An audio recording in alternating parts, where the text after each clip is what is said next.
pourquoi l'affaire Liana est 1 million de fois plus importante et plus grave et plus destructrice que ce dont elle a l'air.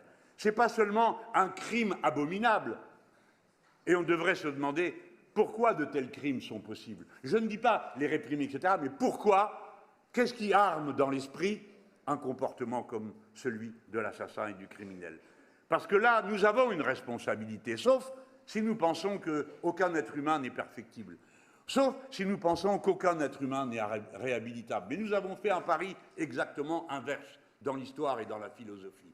Que ce soit par la foi religieuse, qui inclut toujours le pardon. Le pardon ne veut pas dire l'oubli, mais ça veut dire la capacité d'en finir avec l'esprit de vengeance qu'appelle le crime. Et dans la morale républicaine, ou rousseauiste, plutôt rousseauiste, je dirais, Rousseau, il apporte une chose qui n'y était pas avant. C'est l'idée que les êtres humains sont perfectibles. Pas que la perfection est possible, que l'être humain est perfectible. Et que donc, sans cesse, il va essayer de résoudre les problèmes qui le retiennent. Et que le mouvement général de l'être humain va le pousser à s'émanciper, c'est-à-dire à cesser d'être le sujet, l'objet de désirs criminels, comme de pensées obsédantes, comme de préjugés infamants.